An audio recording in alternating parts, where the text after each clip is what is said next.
आतंक फैलाने वालों को कहना चाहता हूं कि लड़ाई का अंत नहीं है, हर व्यक्ति को चुन चुन कर जवाब भी मिलेगा, जवाब भी लिया जाएगा।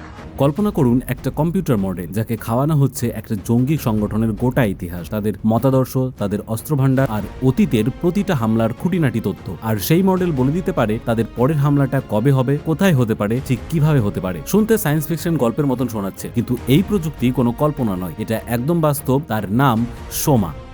এই মডেল প্রথমবার সফলভাবে পরীক্ষা করা হয়েছিল ভারতেই, লস্করে তাইবার উপর। এখন প্রশ্নটা হলো, ভারতের একদম নতুন সন্ত্রাস বিরোধী নীতি প্রহারের হাত ধরেই এই প্রযুক্তি কি আবার পুরোপুরি কাজে লাগবে? আজকের ভিডিওতে এই পুরো বিষয়টা একদম খুঁটিয়ে বিশ্লেষণ করব, তাই একদম শেষ পর্যন্ত থাকুন, কারণ সামনে এমন কিছু তথ্য আসছে যা আপনি আর কোথাও এভাবে পাবেন না। গত কয়েক দশক ধরেই ভারত বয়ে বেড়াচ্ছে সন্ত্রাস বিরোধের এক বিশাল বোঝা। একদিকে সীমান্ত পার করে আসছে পাকিস্তান ভিত্তিক লস্করে তাইবা আর জৈশ-ই মোহাম্মদের মতন সংগঠনের হামলা, অন্যদিকে উত্তর পূর্ব ভারতে চলছে জাতিগত বিদ্রোহ, আর তার সাথেই যোগ হয়েছে একদম নতুন এক হুমকি। অনলাইনে হুহু করে ছড়িয়ে পড়ছে উগ্রপন্থার প্রচার। এই জটিল আর বহুমুখী চাপ সামলাতেই ভারত সরকার 2026 সালের ফেব্রুয়ারিতেই চালু করে দেয় তাদের প্রথম সম্পূর্ণ জাতীয় সন্ত্রাস বিরোধী নীতি, নাম প্রহার। এই নীতির লক্ষ্য একটাই, একসাথে 7টা স্তম্ভ সামলানো: প্রতিরোধ, দ্রুত পাল্টা জবাব, সব সংস্থার মধ্যে সমন্বয়, মানবাধিকার রক্ষা, উগ্রপন্থা রোধ, আন্তর্জাতিক সহযোগিতা আর হামলার পরের পুনর্গঠন। এখন প্রশ্ন হচ্ছে,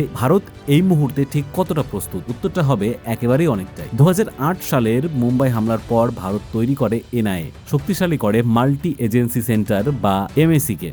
এরপর ধাপে ধাপে আসে সিসিটিএনএস, যা দেশের প্রতিটা থানাকে জুড়ে দেয় একটা সার্চেবল ডেটাবেসে। আর 2023 সালে পুরোপুরি চালু হয়ে যায় নাট গ্রিড, একটা বিশাল ইন্টেলিজেন্স গ্রিড, যেটা আধার, টেলিকম, ব্যাংকিং, ভ্রমণ, ইমিগ্রেশন এরকম 20টিরও বেশি ক্যাটাগরির ডেটা এক জায়গায় জুড়ে দেয়। কাজ করে 11টা কেন্দ্রীয় সংস্থার জন্য, আর প্রতি মাসে সামলায় প্রায় 45,000 ডেটা অ্যাক্সেস রিকোয়েস্ট। ভাবুন একবার, প্রতি মাসে 45,000। 2024 সালে আসে এনটিডিএফএসি, যেটা এক জায়গায় জমা রাখে জঙ্গিদের ফিঙ্গারপ্রিন্ট, ছবি, সোশ্যাল মিডিয়া প্রোফাইল। আর 2025 সালে আসে গান্ডিব, একটা এআই চালিত ইঞ্জিন, যাকে বলা হয় নাট গ্রিডের ডিজিটাল মস্তিষ্ক। গান্ডিব আসলে কিভাবে কাজ করে? ধরুন, কোনো একজন সন্দেহভাজন ব্যক্তি হঠাৎ একটা নির্দিষ্ট এলাকায় একাধিকবার ট্রেনে যাতায়াত করছে। একই সময় তার ব্যাংকের অ্যাকাউন্টে বিদেশ থেকে ছোট ছোট কিস্তিতে টাকা আসছে, আর তার ফোন নাম্বার দিয়ে একাধিক প্রিপেড সিম কার্ড কেনা হচ্ছে ভিন্ন ভিন্ন রাজ্যে। এই 3টে তথ্যই আলাদা আলাদা জায়গায় পড়ে আছে, একটা রেলের রেকর্ডে, একটা ব্যাংকের সিস্টেমে আর একটা টেলিকম কোম্পানির ডেটাবেসে। মানুষের পক্ষে এই 3টে সূত্র নিজে নিজে মিলিয়ে দেখা প্রায় অসম্ভব। অনেক সময় লেগে যায়, আর ততক্ষণ হয়তো অনেক দেরি হয়ে যায়। গান্ডিব ঠিক এই কাজটাই সেকেন্ডের মধ্যে করে ফেলে। এটা একসাথে টেলিকম, ব্যাংকিং, ভ্রমণ, ইমিগ্রেশনের মতন 20টিরও বেশি ক্যাটাগরির ডেটা স্ক্যান করে, আর যখন একই ব্যক্তির সাথে জড়িত কয়েকটা অস্বাভাবিক প্যাটার্ন একসাথে দেখা যায়, তখন এটা নিজে থেকেই একটা সতর্ক বার্তা তৈরি করে তদন্তকারীদের কাছেই পাঠিয়ে দেয়। সরকারি কর্মকর্তারাই বলছেন, এটা অনেকটা চ্যাট জিপিটির মতন কাজ করে। আপনি যেমন একটা প্রশ্ন করলে সে সব তথ্য ঘেটে একটা সুসংগঠিত উত্তর দেয়, গান্ডিবও তেমনই বিভিন্ন উৎস থেকে আসা তথ্যের টুকরোগুলো জুড়ে সুসংগত সন্দেহজনক প্যাটার্ন বের করে আনে। এমনকি এর সাথে ফিঙ্গারপ্রিন্ট আর ভয়েস মিলিয়ে দেখার ক্ষমতাও যুক্ত আছে, ফলে কণ্ঠস্বরের ছোট্ট এক রেকর্ডিং থেকেও পরিচয় শনাক্ত করা সম্ভব। মানে ভারতের হাতে এখন বিশাল পরিমাণে ডাটা আছে, আর সেই ডাটার মধ্যেই সন্দেহজনক প্যাটার্ন সেকেন্ডের মধ্যে খুঁজে বের করার প্রযুক্তিও আছে। কিন্তু এত কিছুর পরেও একটা বিশাল ফাঁক থেকেই যাচ্ছে। ভারত এখন খুব দ্রুত তথ্যের টুকরোগুলো জোড়া লাগাতে পারে। একটা হামলা হয়ে যাওয়ার পর কে কে জড়িত ছিল সেটাও বের করে ফেলতে পারে, কিন্তু একটা নির্দিষ্ট জঙ্গি গোষ্ঠী পরে ঠিক কি করতে পারে সেটা আগে থেকে বলে দেওয়ার মতো কোনো নিয়মতান্ত্রিক ব্যবস্থাই এখনো নেই। মানে বর্তমান সিস্টেমে শুধু পিছনের দিকে তাকিয়ে সমস্যা চিহ্নিত করতে পারে, সামনের দিকে তাকিয়ে ভবিষ্যৎবাণী করতে পারে না। একটা গোষ্ঠী কিভাবে প্রতিক্রিয়া দেখাতে পারে সেটা আগে থেকে পরীক্ষা করে দেখার মতো হোয়াইট ইফ সিমুলেশন ক্ষমতাও ভারতের কাছে এখন নেই। আর ঠিক এই ফাঁকটাই পূরণ করতেই দরকার পড়ে সোমার। সোমা মানে একটা এজেন্ট। এটা একজন আমেরিকান সন্ত্রাসবাদ বিশেষজ্ঞের তৈরি করা একটা মডেল, যেটা কোনো একজন ব্যক্তি নয়, বরং একটা গোটা গোষ্ঠীর আচরণ বিশ্লেষণ করে।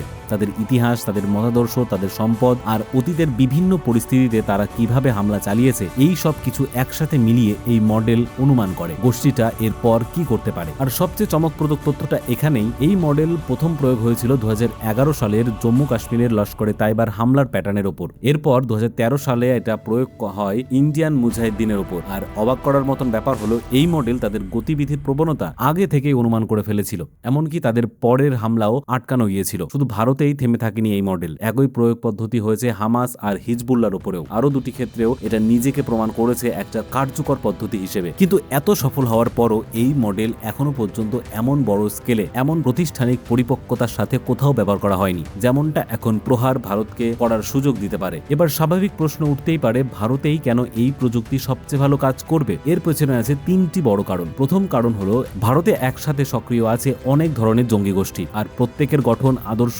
উদ্দেশ্য একেবারে আলাদা। লস্করে তাইবা, জৈশে মোহাম্মদ বা উত্তর পূর্বের নানা বিদ্রোহ গোষ্ঠী, সোমার মতো একটা গোষ্ঠী নির্দিষ্ট মডেল ঠিক এই বৈচিত্র্য সামলানোর জন্যই তৈরি, যেটা সাধারণ কোনো রিস্ক স্কোরিং সিস্টেমে কখনোই করতে পারবে না। দ্বিতীয় কারণ, ভারত এখন প্রতিক্রিয়াশীল অবস্থানে থেকে সরে এসে আগে থেকে প্রস্তুত থাকার নীতিতে হাঁটছে। খোদ সরকারি সূত্রেই বলা হচ্ছে, এমএসি সাম্প্রতিক আপডেট আসলে হামলার পরে প্রতিক্রিয়া না দেখিয়ে আগে থেকেই প্রস্তুত থাকার দিকে একটা বড় পদক্ষেপ, আর এটাই তো হুবহু মিলে যাচ্ছে সোমার উদ্দেশ্যের সাথে। তৃতীয় কারণ, ভারতের আছে দীর্ঘদিনের তো অভিজ্ঞতা, এমন মুহূর্তের যেখানে তথ্যের সংগ্রহে কোনো ঘাটতি ছিল না, কিন্তু সেই ছড়িয়ে থাকা তথ্যগুলো একসাথে জুড়ে একটা স্পষ্ট সিদ্ধান্তে পৌঁছাতে বারবার ব্যর্থ হয়েছে। আর ঠিক এই কাজটাই করার জন্যই তৈরি হয়েছিল সোমা। তবে এই পুরো ছবিটা কিন্তু শুধু আশাই নয়, এখানে আছে কিছু বড় চ্যালেঞ্জও। প্রথম চ্যালেঞ্জ, ভারতকে তৈরি করতে হবে একটা আলাদা গোষ্ঠীভিত্তিক জঙ্গি হামলার ডেটাবেস, যেটা হবে সাধারণ অপরাধ রেকর্ড থেকে সম্পূর্ণ আলাদা। দ্বিতীয় চ্যালেঞ্জ, বিভিন্ন পদক্ষেপ নিলে একটা গোষ্ঠী ঠিক যে কেমন প্রতিক্রিয়া দেখাতে পারে সেটা নিয়মিত পরীক্ষা করে দেখতে হবে, আর তার জন্য দরকার